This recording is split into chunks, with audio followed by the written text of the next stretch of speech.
Woo, here we go, ladies and gentlemen. It's been a while, but I'm recording. This will be, from the looks of it, this will be number 32, podcast number 32. It's been a while. I've, as usual, and I'm sure many people can understand, life just kind of catches up to you, and I kind of got into procrastinating mode where I was like, all right, I don't have enough to talk about, so let me just, I don't need to do one right now. I'll just hold off until I feel like I have more things to talk about. And, just time went on, things caught up, been busy for sure. Many things, many different moving parts in life. Not complaining, but once again, that's just how life goes sometimes. Looks like the last one I did was actually Christmas Eve. So we are, basically it's about 3 months ago. And it's crazy that we're basically 3 months into 2024, almost 4. Well, we're about to finish the third month. But yeah, a lot has happened, and I'll just kind of quickly recap, where I'm at in my life. I'm going to try to keep this to an hour. So many different things to talk about, but I'm going to do my best to be concise and to the point, and get everything done in an hour. We'll see how that goes. But basically, just real quick, I don't want to talk about myself too much, but it's been good since the last time I've recorded. The last time I recorded a solo one was probably even longer than that. It looks like September. So it's been a really, really long time since I've done a solo podcast, but life has been solid, honestly. Like, really just buckling down, focusing on my work. If you don't know, I'm a teacher. I teach 6th grade, so really trying to help these kids because they need it. In after work time, I coach basketball, and this past year I was fortunate to coach high school freshmen, be an assistant. Shout out to the head coach that brought me on. We met over the summer. We talked about, ideas that we had and our coaching philosophies, and, we just got to know each other. And this guy is literally somebody, he coached my little brother in 8th grade.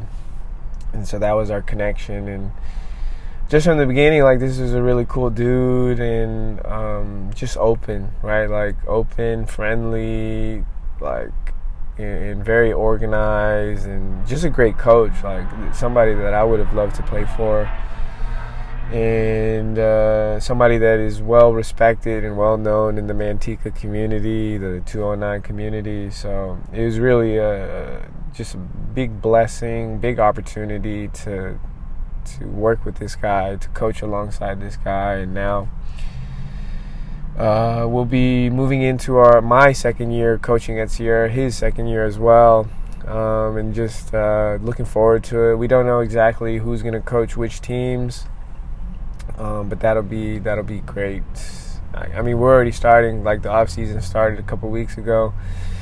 We've got our incoming group. We've got the guys that are, planning on playing over the summer, and just things are moving and grooving on that, and just a huge blessing. So that's how I spend my time after school. I got a new dog over the winter break. I got a German Shepherd. At the time that I got him, he was about a month and a half old, so baby. But yeah, that's been a huge, just a big blessing as well. I've always wanted a dog my whole life, never had the chance to get one. If you keep up with me, or somehow, some way, or if not, I got a golden retriever over the summer. So there's July. He was also a puppy as well, so it's been cool to see that boy grow up. And then over the winter break, I was like, you know what? We're already doing the work for one dog. I think we can manage if we have two. And it's been great, honestly. Big blessing. it's so much fun, and to see them run around and see them play with each other, and to have like two young pups running around. It's just a lot of fun and a great way for me to unwind at the end of the day. Obviously, it's a lot of work. It's, you got to take care of them, and you got to take care of them. It's a lot of responsibility, but if you can manage all those things, I think it's just a big, a really nice addition to my family. My siblings love the dogs. My mom loves the dogs, even though she be complaining, of course. But I know she enjoys having them around. And when we aren't at home and she's at home, she has, dogs to run around with and hang out with. So overall, they've just been a big blessing in our life, and I'm truly grateful to own dogs, to have two of them running around. It was a headache. I think the German Shepherd, for the first month, he would pee and poo a lot in places he was not supposed to, but now I think we got him under control. So dogs is how I spend a lot of my time. And once the basketball season was over, mid-February, we finished our season. We had a good season. We finished strong. In our league, we managed to win our league, to get first place in our league, the freshman team, which was really cool. Our last 8 games, I want to say we won 7 out of the 8. So we went on a little streak, which was really cool. It was a good group of kids, very coachable, very good manners, respectful. And yeah, it was a great experience for me to just see high school basketball and continue to learn and develop as a coach. Obviously, if you know me, I've been playing my whole life. I understand the game pretty well. But the coaching side of things is a whole different ball game, right? How do you manage a game? How do you manage your subs, time and situation, fouls, and all kinds of stuff, right? What's your strategy? What plays you're calling? What defense you're calling? What are your matchups? How do you scout the other team? All kinds of stuff, right? And so, given that it was my first year, it was a really great experience to learn from the head coach that I was under. So, shout out to him, man. Once again, just bringing me on and just opened up a whole new doors of opportunities, and a whole bunch of kids that seem to really love basketball, like basketball, that are committed to working and getting better. It's really cool. I've been feeling really blessed and really grateful lately. Just for everything in my life, my health, my family, my dogs, coaching. And then besides that, I'm almost always listening to some kind of podcast, learning or just relaxing. Basically, I split my podcast. I'm either learning about something, or it's kind of for fun and just to relax. And it's like a fun podcast, whether it be about sports or comedians or So that's basically how I've been spending my time. Oh, also, if anybody keeps up with video games, over the past year, I've been playing this game called Elden Ring. And I recently just finished it. This past Saturday, I just finished it, which is really cool. It's just good feeling to finally complete it, because it was a lot of time. About 100, I don't know, I can't remember exactly, but it's about 120, 125 hours to be exact, put into that game. But just real quick, just beautiful, right? The graphics and the scenery and the different places that the game takes you, just beautiful. Epic fights, right? This is the game where you customize your character. You got your weapons, your armor, your play style. And then the fights, the boss fights, and even just all the monsters and the things that you fight as you progress through the game. It's just so much variety and all beautiful. So really epic fights. And Yeah, it was a good feeling. That final boss took me like 25 tries to beat, so it was frustrating. But once you beat it, I fucking let out a big ass yell. So it was cool to finish that game. And then last thing I'll touch upon, kind of segue into what I'll talk about today. Basically, I have a whole bunch of screenshots of things that I'll just touch on real quick. Yeah, I am a big advocate of this thing called Bitcoin. If you're not familiar, it's basically, a lot of people know it as a cryptocurrency, right? And if you're somewhat familiar with it, it's a lot more than that. But basically, been knee deep down the rabbit hole of Bitcoin for the past 2 to 3 years, and this past, I want to say 6 months, it's really been booming. Let's see, for much of 2023, it kind of hovered from like 20 to 30 to 25 to 35, and then I want to say around, I can't remember, I don't want to pull it up right now, but basically around November, October, December, in that time frame, it just gradually started climbing. I think at the end of December we were in the 40s, and then January we got up to 50, and then February we got up to 60, and then these past couple weeks broke an all-time high in the United States, all over the world. I think the peak was basically like 73,000 per Bitcoin. And it's just been what a journey it's been, let's say, right? Because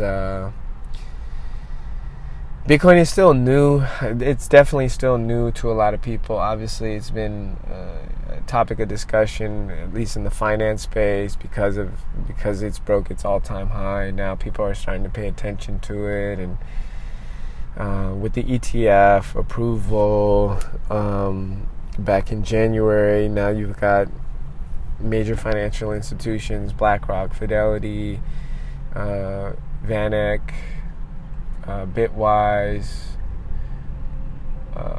what else? Franklin Templeton. All of these are big financial institutions that have billions of dollars under management. Fucking BlackRock has 10, Fidelity, I don't know, probably 8 or 9, 7 trillion. So these are some big players, and basically the big takeaway from all of this is Bitcoin is now regarded as a, what was the phrasing that I heard? Institutional grade asset, right? Like, this is not something that just, the random people on the internet speculate on, right, anymore. Like, it used to be that in its early stages, but now it's something that big players in the United States, big finance players in the United States recognize as a legitimate asset that they are now recommending people allocate some of their money to, whether it's your retirement account, or you're just an individual investor looking for things to invest in, or you're a big company with a decent amount of cash on hand. It's changed the game. And now that the United States recognizes it as a legitimate asset, you're beginning to see a whole bunch of other institutions around the world begin to recognize Bitcoin as a legitimate asset to put your money in. And yeah, it's really, once again, it's just really been a journey for so many different reasons, right? Like,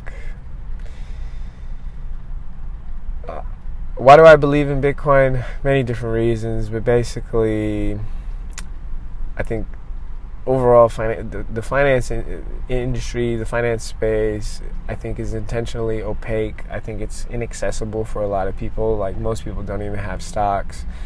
And then if you do, like, you're kind of at the whims of a whole bunch of influences that you have no control over. Like, the Fed decides to print $4 trillion. Like, how is that going to impact your stocks? Or if they decide to raise interest rates or lower interest rates, and you have no control over these decisions. And so before Bitcoin, you had to play the game. I mean, you didn't have to, but to protect your wealth, you kind of had to invest your money in something instead of leaving it in the savings account.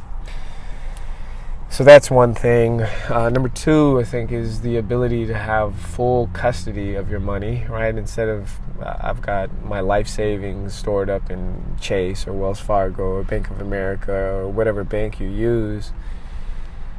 Technically, they are the custodian of your money, and whatever rules and regulations and policies they have, you are at the whim of those policies. And for somebody that wants to be sovereign, right? That wants to be as in control as possible. I think it's very empowering for people to take full custody of their money. And this is not just a United States phenomena. This is a thing that is all over the world, right? Like, banks work for the most part in the United States, right? Your money is there. You need to take it out. Most of the time, it's going to work properly, right? But if you live in a country where the banks can't be trusted, the governments can't be trusted, do you really want to keep your life savings in the bank, where the bank could seize your money or charge you exorbitant fees, or the government could just seize your money?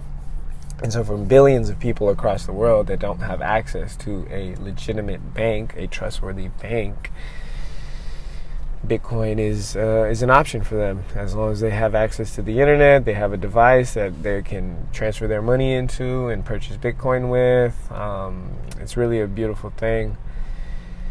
And then, of course, it's an opt-out of the current monetary system, where you've got central banks basically debasing people's currency into oblivion. That's why inflation is a thing, because the Fed and the government decide, we're just going to print a whole bunch of money to fund our deficits. That money hits the big boys and the big players first, and the price of everything, it's clear the price of everything, most things, basically everything, has gone up over the past however long, whatever time frame you want to look at, 5, 10, 15 years. And people are asking why, like, what's going on here? And I think more and more people are beginning to understand that it's money printing that is basically what is causing this, and Bitcoin is the opt-out of that. We're not going to hold, basically the idea is I'm going to hold only as much USD, US dollars, as I need to pay my month-to-month bills and my day-to-day expenses. Everything after that, I'm gonna hold in Bitcoin, and this is something that no government can control, no company can control, no person can control as much as they want to. And so it's once again, it's really about empowering the individual to have autonomy, to be sovereign, to take control of their own destiny. And so Bitcoin currently is like 64,000. It dropped a little bit from its recent high, but that's okay.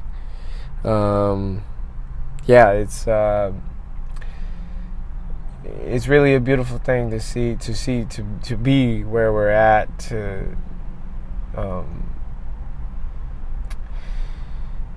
to see something that you strongly believed in, especially after like doing all this research and listening to all this homework, listening to all these people talk about it, and deciding for yourself, like, this is something that I'm going to trust and put my money into. It's really it's a good feeling, I'm not going to lie, especially when you got all kinds of people trying to dismiss it, disregard it, call it, oh, but it's not real. Oh, but real estate is better because I can actually touch and feel my house. Oh, it's just a made-up number. Oh, it's a Ponzi scheme. Oh, it uses too much energy. Oh, only criminals use it. Terrorists use it. It's never going to blow up. And I heard this not only from critics out in the world, right, like government leaders, other finance people, all kinds, right? But I heard this from friends and family, right? And it's funny because I had a conversation with some of my family where we were talking about inflation, and I was like, hey, if you think inflation is a real thing, if you feel like your currency is being debased, right, like you're losing purchasing power, your money is not going as far as it used to, I think Bitcoin is an option. And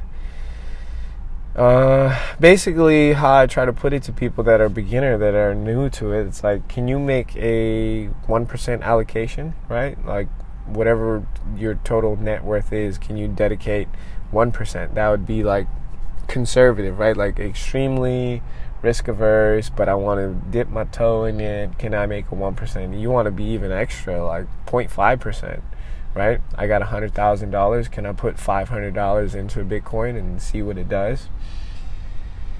And it was met with, hostility. I even had somebody in my life say like, oh, you're just trying to get rich quick, right? And I was like, I've been in this for 2 years now, and I've had to ride the volatility of Bitcoin. Like this shit is not going to 100,000 overnight, right? Like I've been sitting on this. To get to 60,000, I had to ride the wave of 20 to 15 to 25, back to 20 to 30 to 25 to 20 to 35 to 30 to 25. Like, this is not no get rich quick thing. So it's a good feeling. Once again, like, you've done the homework. This is the evidence that you've been able to gather, and this is the things you've been able to put together. Stand on your shit, right? If you believe in it, stand on it. And I've been putting my money into it, and so it's been a journey. It's a good feeling to be where we're at, 64,000 approximately, and the halving is approaching.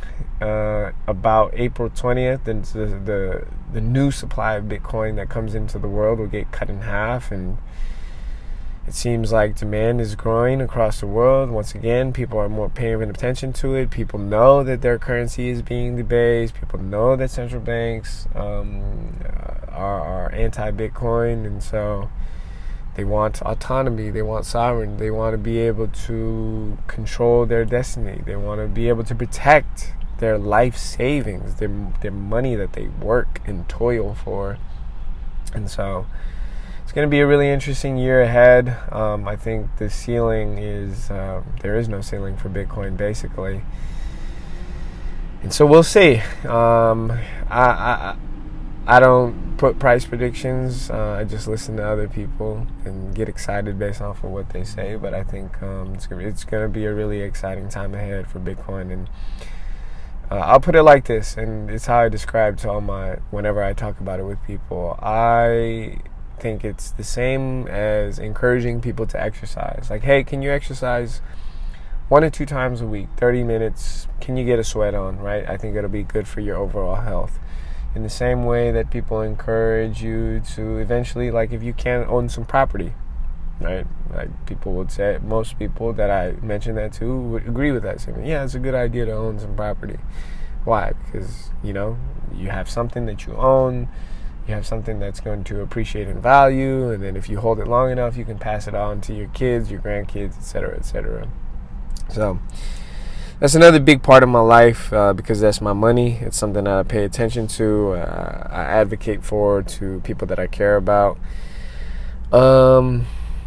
It's been a wild ride, to say the least. So I'll stop there. No, I'm not going to stop there. On these, for my personal side of things, what I have here in my phone is a whole bunch of screenshots of things that have come up recently. That if you follow me on Instagram, occasionally here and there, I'll share a whole bunch of stuff, a bunch of screenshots that I got from Twitter. Man, it's interesting. It's just things that are happening in the world, and that stand out to me, and I feel like it is a turbulent time in our world. A lot of things going on if you pay attention, or you can just, live your life and be ignorant to all of that, which is fine. I think people have to make that choice for themselves, right? Like, I understand we all have busy lives, or some people don't like paying attention to politics, or just what's things that are happening in the world. And for me, I put it like this. I think for me personally, it's a good idea to know which way the wind is blowing so that I can, steer my ship accordingly, right? And for me, that means paying attention to what's happening in the world. And so, in no particular order, I'll just go through a whole bunch of stuff. And I think since we was talking about Bitcoin recently, let's go into a couple things that I had about the economy. So, you see this a lot, but it's basically gaslighting at its finest. So here's a clip I have a couple days ago. Gavin Newsom said, "Last year, the United States economy grew faster than any other nation in the G7. More people are working, more new business starting, more manufacturing, higher wages, record highs in the stock market, all under Joe Biden. Don't let Fox News fool you." Okay. And then I've got this meme that says, "The economy is going great. We created 5 million jobs this year. I have 3 of them." So that's one person. The other person is saying, "I have 3 of them and I still can't pay my rent." Right? And let me see if I can find another one. Joe Biden. If you follow the Joe Biden Twitter account, whether it's his personal or the president one, he's basically constantly just saying, reporting job numbers are up, wages are up, optimism is up, everything is up, everything is green, everything looks good, and more people are optimistic about the economy and the state of the world. And I just think it's a bunch of baloney. Like, okay, let's break it down, right? Number one, and they'll tout like, "Oh, we have the lowest inflation of the entire world." Well, yeah, because everybody, the United States dollar is the superior currency, right? And so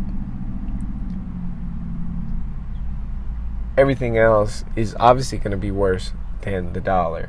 The inflation in Argentina is like 100%, in Nigeria, in fucking Turkey, in Sri Lanka. All of it's going to be way worse than the United States. In Canada, even, it's pretty bad.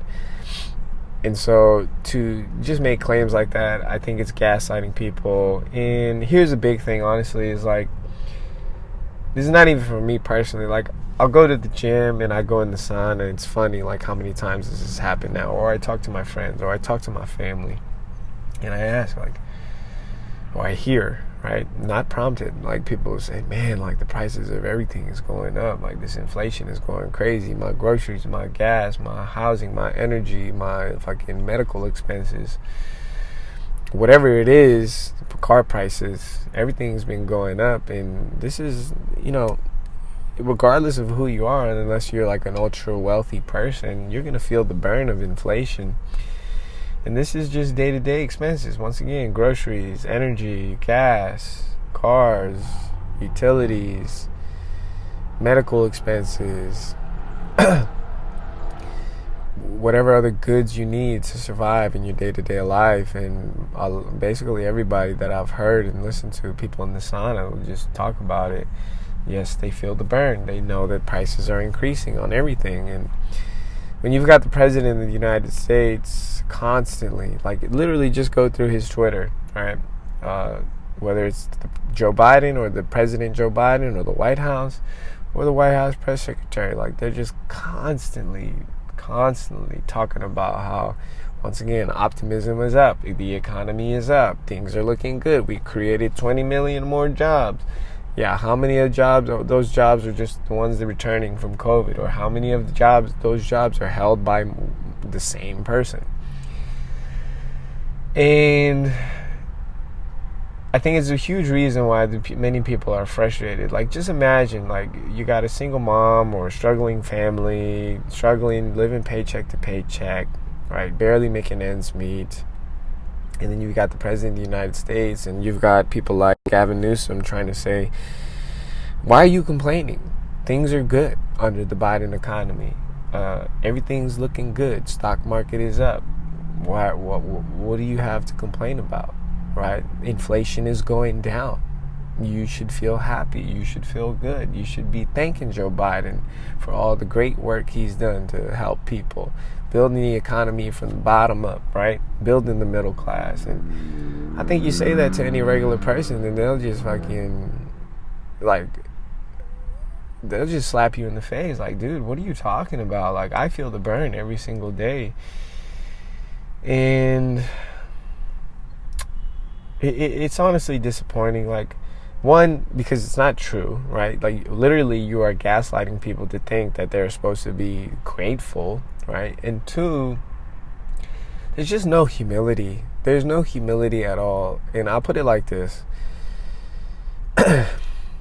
Literally go on Joe Biden's Twitter, and even when you listen to the press secretary, or if you listen to, left-leaning corporate media, they're never going to say, yeah, we're making progress, but we still have a lot of work to do. We're making progress, but we still have a lot of things that we can do better, a lot of things that we can improve on. So there's no need to congratulate us. There's no need to boost us up. Like, we still have many things we need to take care of. There's no humility at all. And I'll put it like this.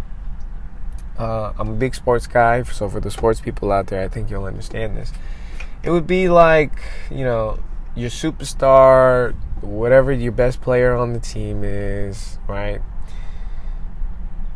Putting out average or even below average performances, right? And talking to the media every day and saying, you guys should be grateful on this team. Like, look at all the numbers that I'm putting. Look at all the stats that I'm putting up, right? Meanwhile, the team is losing, and team morale is down, and the fans aren't happy. The coaches aren't happy. There's turmoil in the locker room.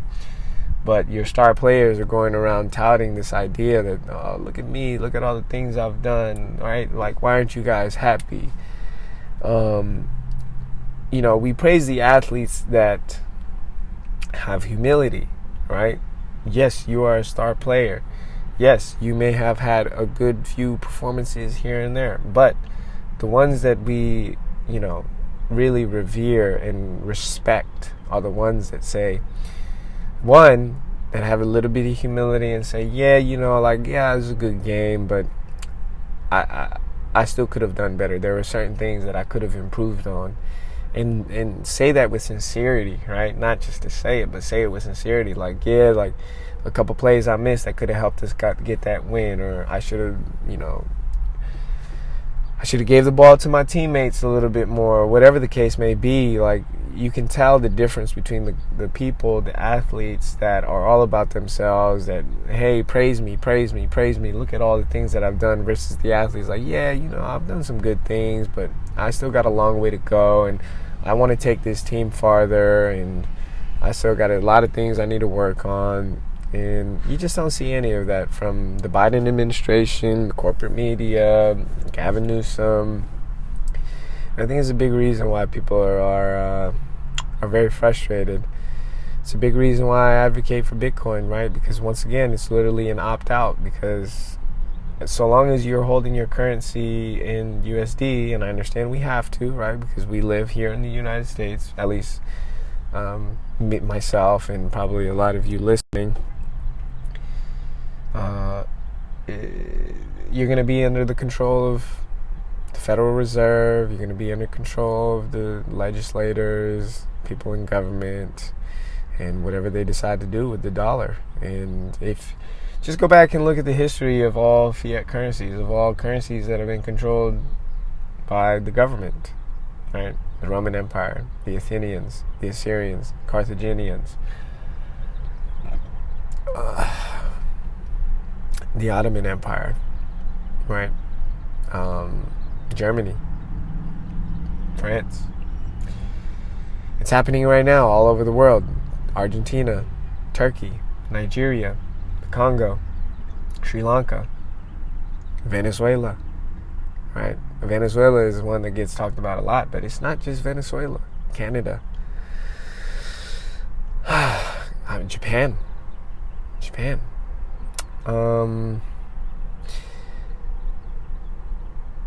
So yeah, it's disappointing. It's frustrating.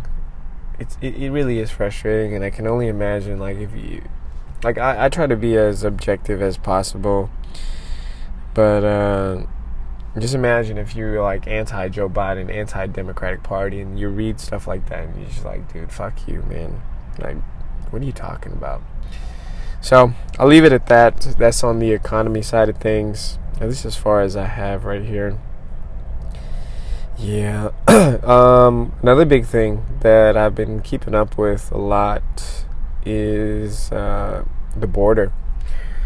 So I think it's been in the news a lot recently, but basically, man, there's so many things to say. I try my best to keep it concise because it's a lot.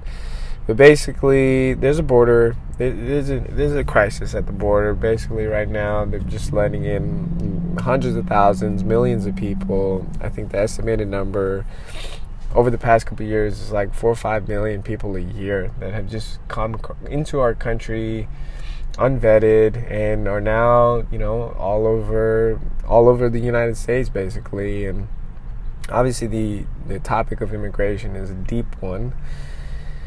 How can I say it concisely? Obviously, this country is built on immigrants, right? You've got people from all over the world and people like that have done beautiful things for this country, and we really are a melting pot of people all over the world. I think the current situation that we're in right now is that we're just letting in a whole bunch of people without actually vetting them. Like, okay, who are you? What are you here for? Where are you coming from? What are you trying to do? What's your background? Like, and the thing that a lot of people will say, and I understand, and I get it, like, a lot of people coming into the United States are escaping a situation, right? Whether it's lack of opportunity, whether it's violence, whether it's a corrupt government. I totally get it. Like, you trying to get out of your situation and put yourself and your family and your loved ones into a better one. I get that. But the pernicious thing about all of this, right, that's what's happening right now, is that you've also got a lot of nefarious, bad actors that are, crossing into our country as well. And I think if you pay attention to the news, there's been a lot of violence that's been happening recently. Like in New York City, you've got the group of illegal. You could use the word migrants. You could use the illegal immigrants.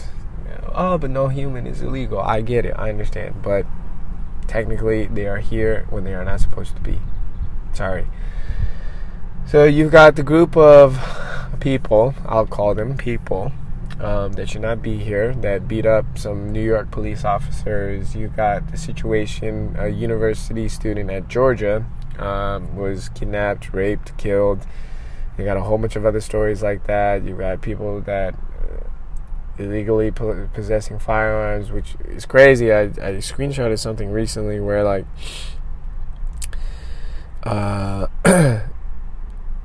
apparently some judge, I can't remember who, I guess I didn't screenshot it, but some judge just ruled that illegal immigrants actually do have the right to carry firearms, which is kind of wild, honestly, kind of wild. Yeah, kind of wild. But basically, you've got a rising number of instances of violence, of people getting kidnapped, of people getting attacked, of people getting killed, raped, all kinds of stuff. And we're finding them to be illegal immigrants. And once again, I'm all for a humane immigration process, right? But that's the key thing. Like, we need some kind of formal process so that we're not letting in bad actors. And to think that they're going to be zero bad actors, I think it's just naive and foolish. And I say this in a joking way, but I'm also very serious about this. Like, the people that say that we don't need a border, well, do you need a lock on the front door of your house? Like, why do you have locks then, right? Or if you have a Ring camera, if you have security cameras, like, why do you need security cameras for? If we should just let everybody in. Like, yeah, keep your door open. Why do you need a front door?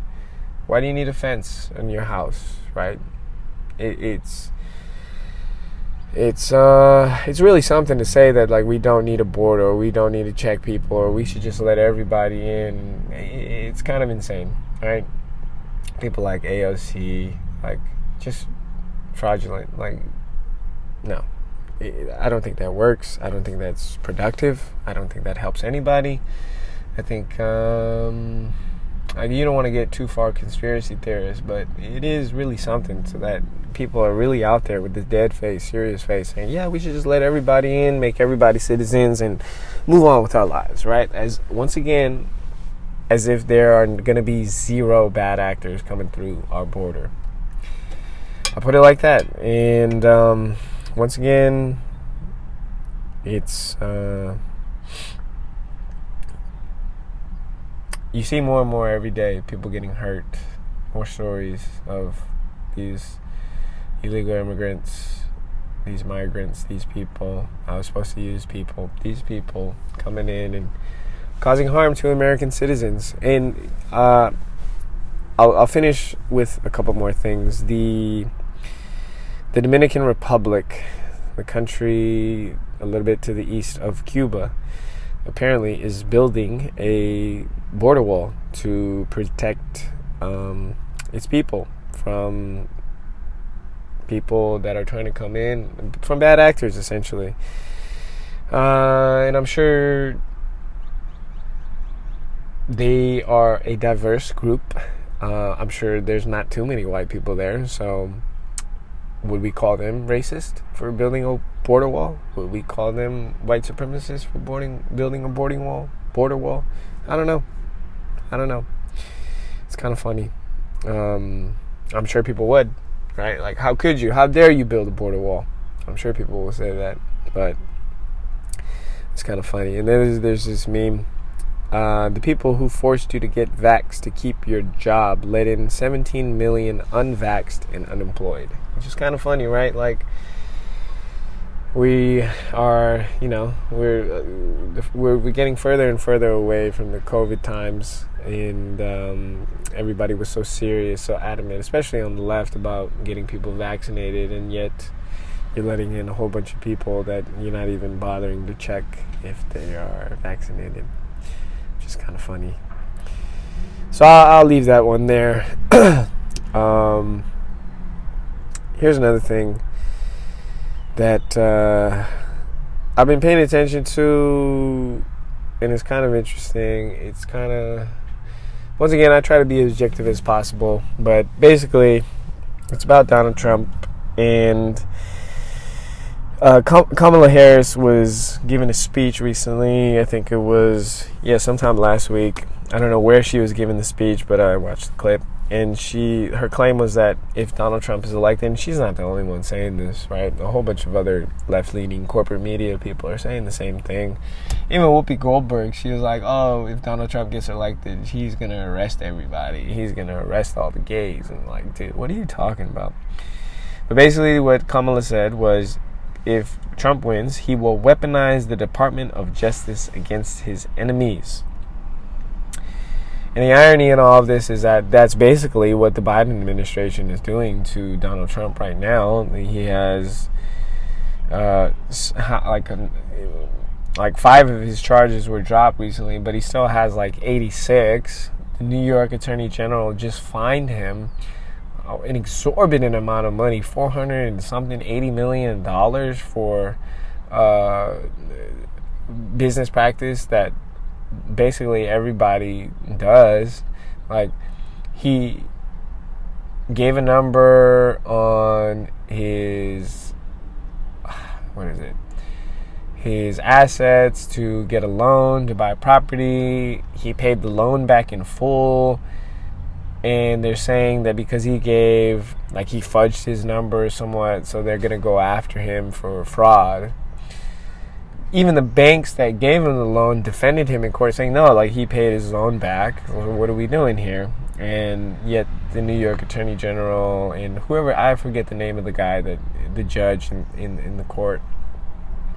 Like, yeah, no, sorry, we're just going to fine you $480 million. Like, what? That is insane.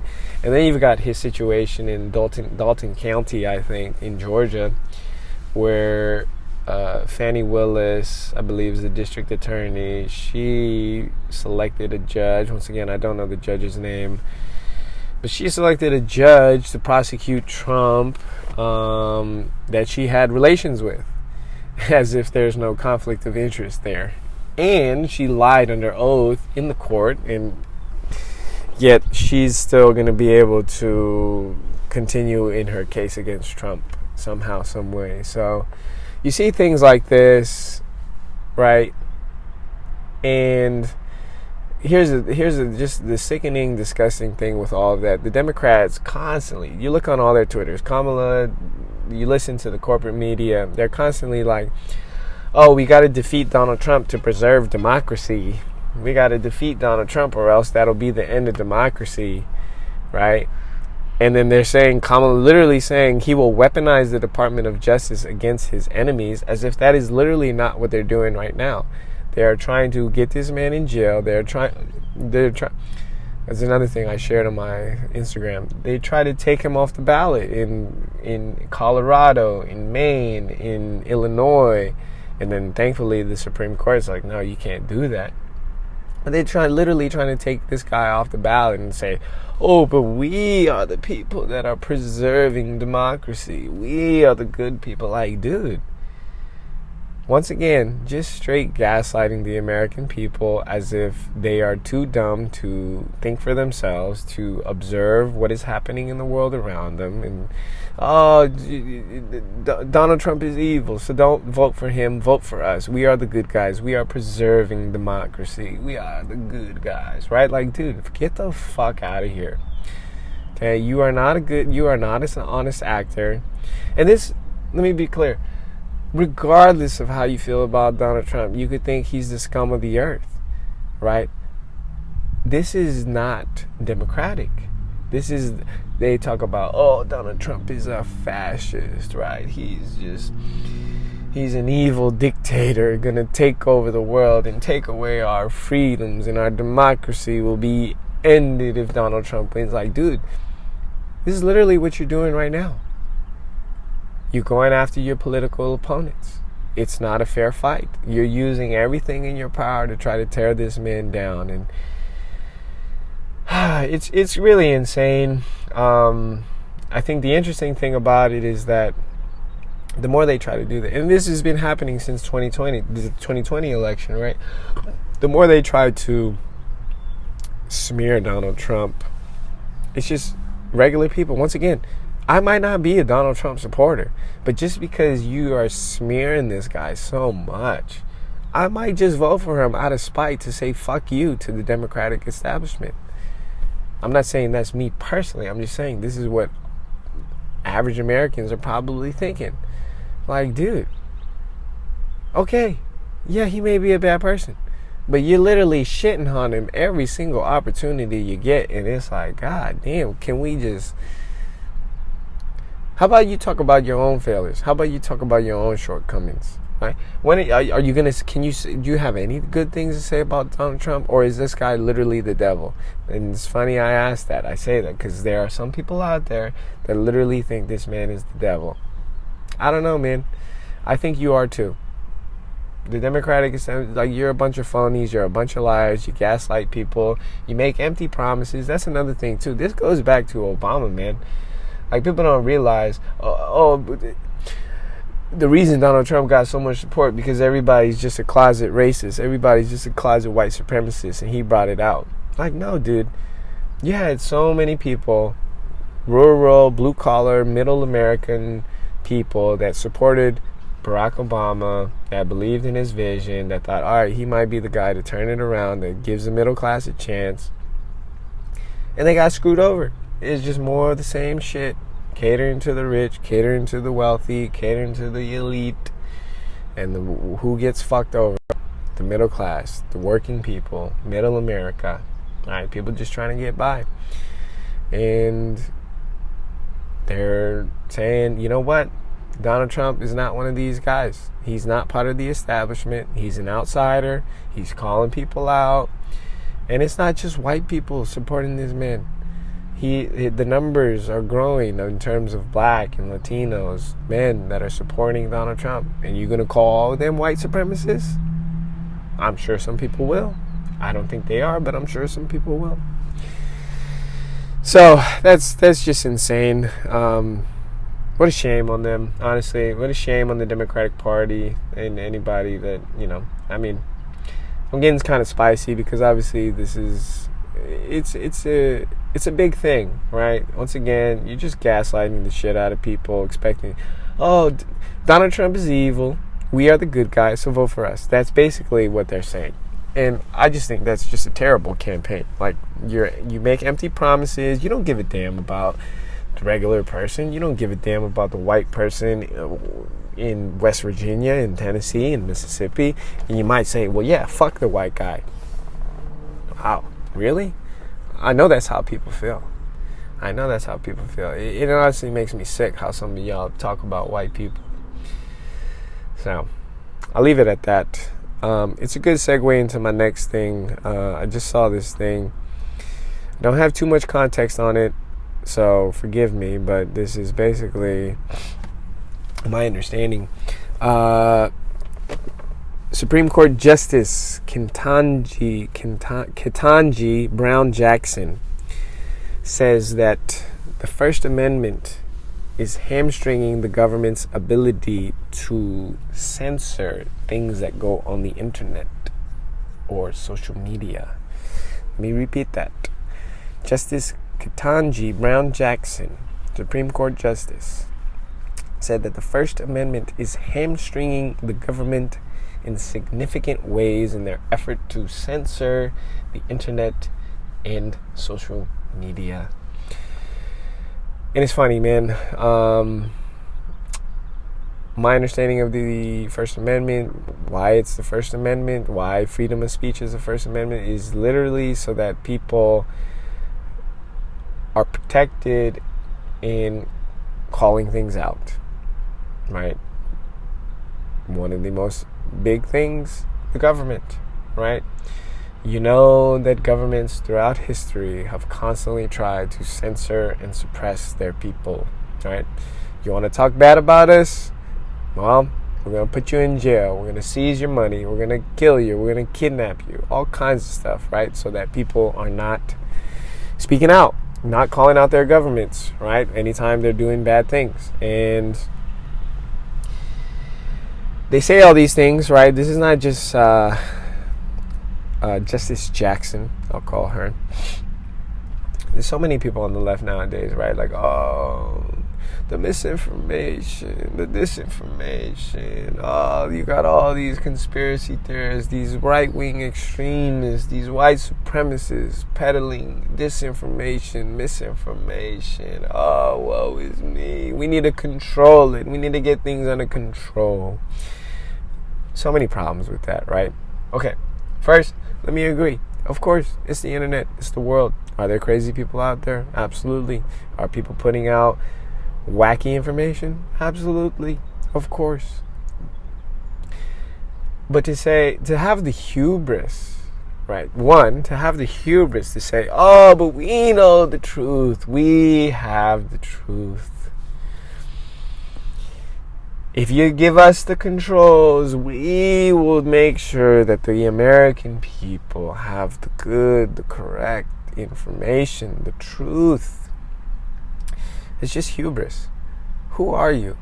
And the audacity to say that you know what the truth is, right? And if you had full power, you had full control, you would be able to maintain the truth at all times.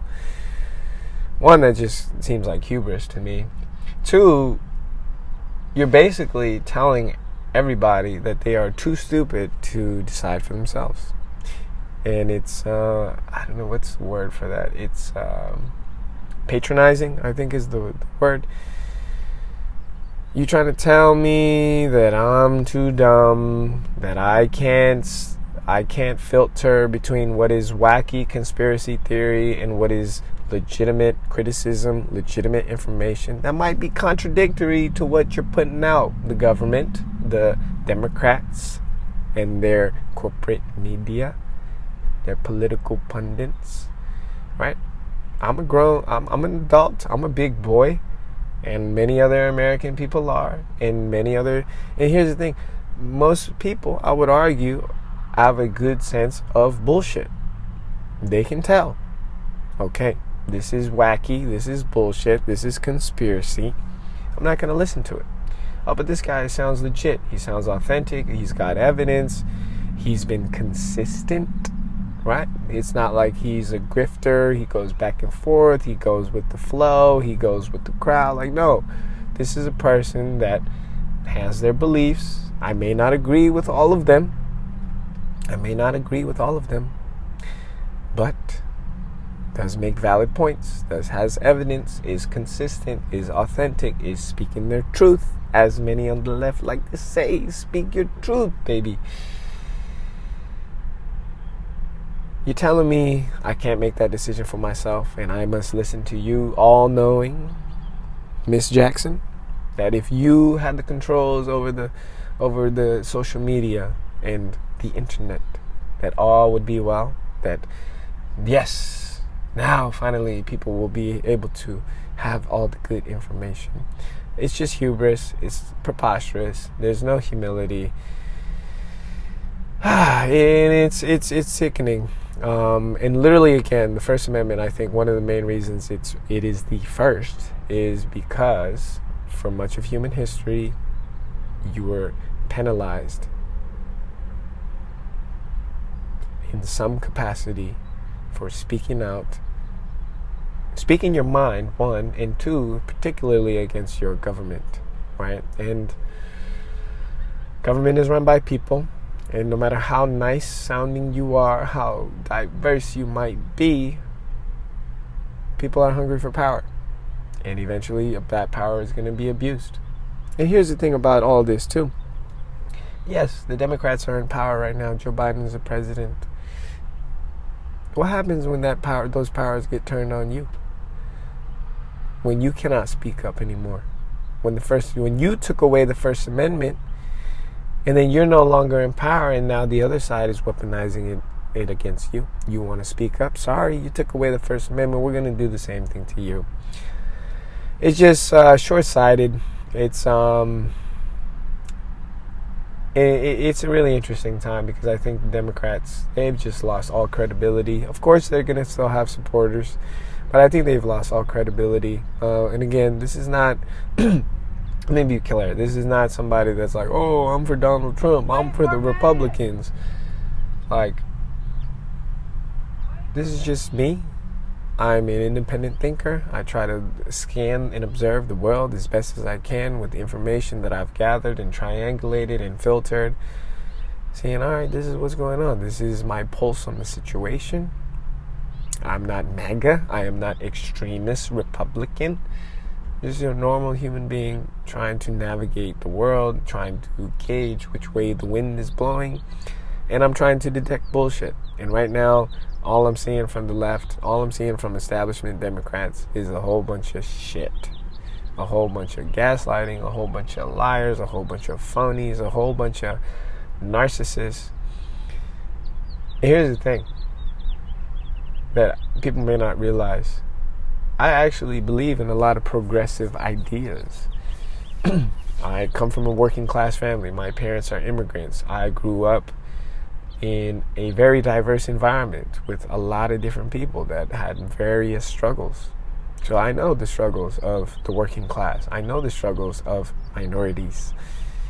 And I think you've got the left, these people in power, that co-opt a lot of progressive ideas and policies, but they don't really give a damn. They don't care. They're just trying to get your votes. It happened with Obama. It happened in 2020, and people are fed up.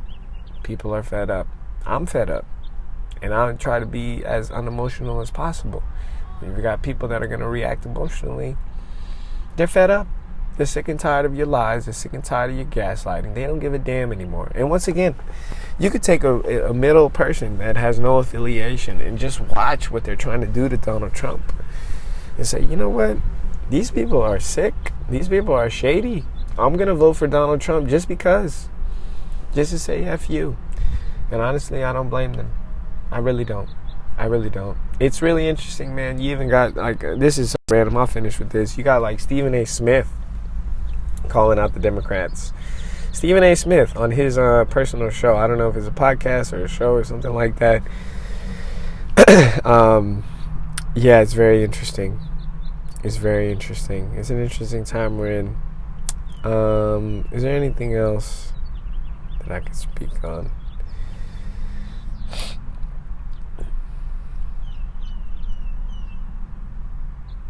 You know what?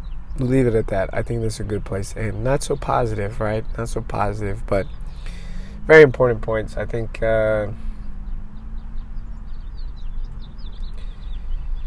it's an interesting time. I'll end with this.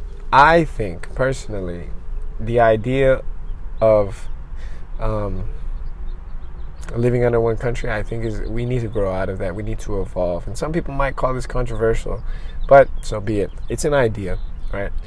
I don't think it makes sense. If you would like Joe Biden to be your president, I think you should totally have Joe Biden as your president. If you think that's the guy that's going to lead you to the promised land, to the utopia, that's going to turn your world and your society around, by all means. If you think Gavin Newsom should be the governor of your state, by all means. If you believe Donald Trump should be your president and the leader of your country, your government, by all means. Trying to reconcile blue and red America, to me, seems like trying to reconcile two people that should no longer be in a relationship. And I think it made sense for me when I understood this. And this is an idea that I got, I'll save it. When I thought about it, like, dude, these two people are, when they're together, it's toxic for both parties. You're just not meant to be together. And it seems like more and more every day, people are just drifting apart. They're living in their echo chambers. They think the other side is literally the devil, whether you're part of red America, blue America. You're like, oh my God, those MAGA extremist Republicans, they're so evil. Or on the other side, you're like, oh, these leftists, these radicals, they're so evil, they're so sick. I think we've gone past the idea of unity. And it was good while it lasted, right? We got this far. You got the states for a reason, right? Texas is different than California, and California and Colorado is different than Wyoming and Montana. Like, people should have the ability to opt in or out of the governments that they find appropriate for them. It doesn't make sense, if you don't want Joe Biden to be your president, to be forced to live under him as president. It doesn't make sense to me. I think, once again, could be controversial, so be it. It's just an idea. And I think this is the evolution of the nation state. I think people should separate. Honestly, I think people should be able to decide where they want to go. If Donald Trump is the president for your group, for your state, for your area, that's good. Go there. If you want Joe Biden to be your president, go there. You want to live in California under Gavin Newsom, go there. And I think more and more people I think you see it in, like, where people are migrating to and from in the United States itself. Like, it's not looking good for blue cities, and more people are moving to red America. Yeah, more people are moving to red America. And basically the idea that sparked all this thinking for me was Balaji. I don't know his last name, but it starts with an S. A really smart guy. He has this idea. He wrote a book called The Network State, and basically, to sum it up, how can I say? The internet has allowed us to connect with people all over the world, and this is, once again, the evolution of the nation state. People are organized by countries for the most part right now. You live in France territory, you're considered French. You live in America, you're considered a United States citizen. You live in Mexico, you're considered Mexican, right?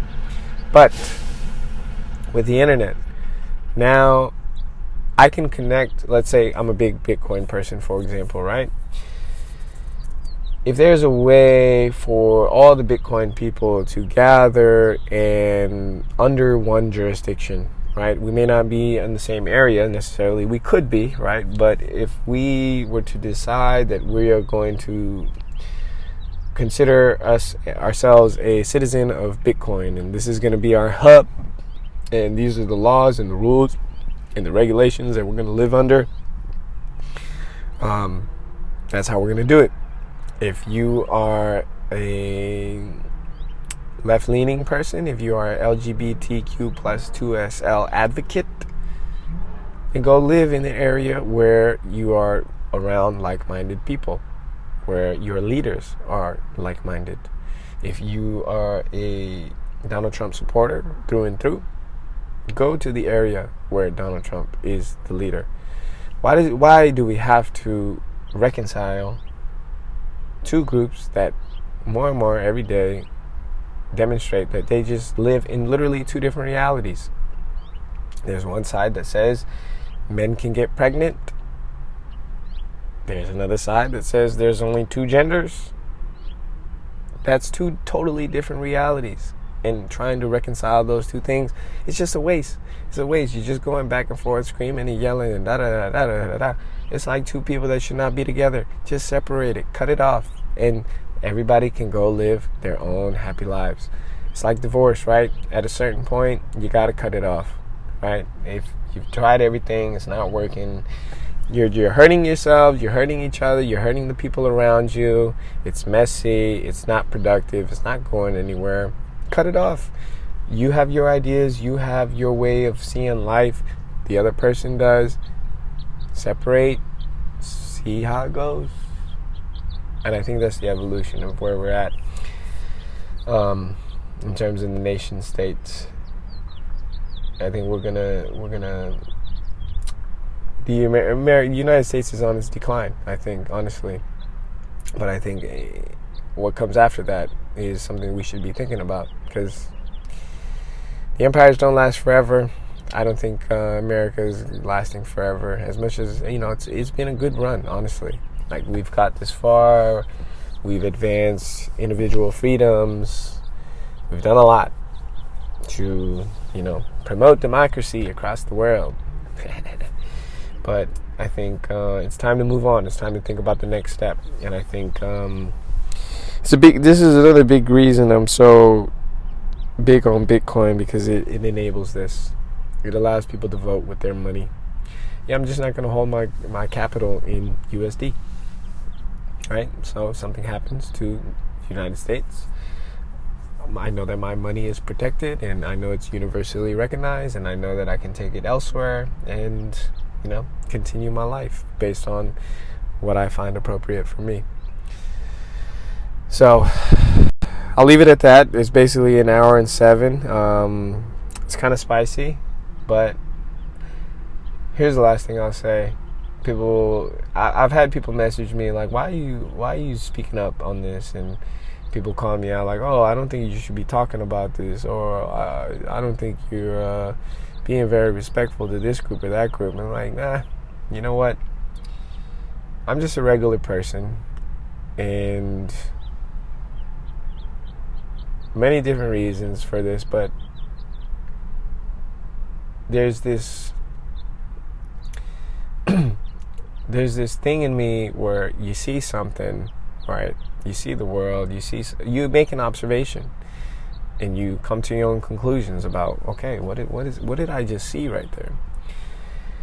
And I feel the urge to speak up, to call it out, right? But then also, I'm a very shy person. I'm very quiet. I'm not confrontational, right? So there are many times where I kind of just move on with my life. I let things go. I don't think about it. And as I've gotten older, I try to speak up more, whether it's confrontational or not, whether I may be wrong. I could be wrong. I could be very wrong on everything that I'm just saying. But at the very least, I know that I didn't hold back. I didn't self-censor. I didn't not speak up when I felt like I should have. And I think things are just so turbulent, so upside down, so chaotic right now. You got a whole bunch of people that claim to be the good guys. That, we're preserving democracy. We're gonna build the middle class. We're helping the marginalized communities, the oppressed communities. And I just see this and I'm like, dude, shut the fuck up. Shut the fuck up. That's my take. Take it or not, like it or not. I am not an extremist. I am not a conspiracy theorist. I am not doing this just to be contrarian. These are my observations on the world based on the information I've been able to gather. I'm just a regular person speaking my voice. That's what they say on the left, don't they? Speak your truth. Share your story. Right? So, that's what I'm doing here. I'm speaking up for what I believe in, what I'm seeing. Just drop in the pond, but I think it's important. I think people should be encouraged to speak up. I don't think people should be self-censoring. So, that's why I do it. And we'll see. We'll see, eh?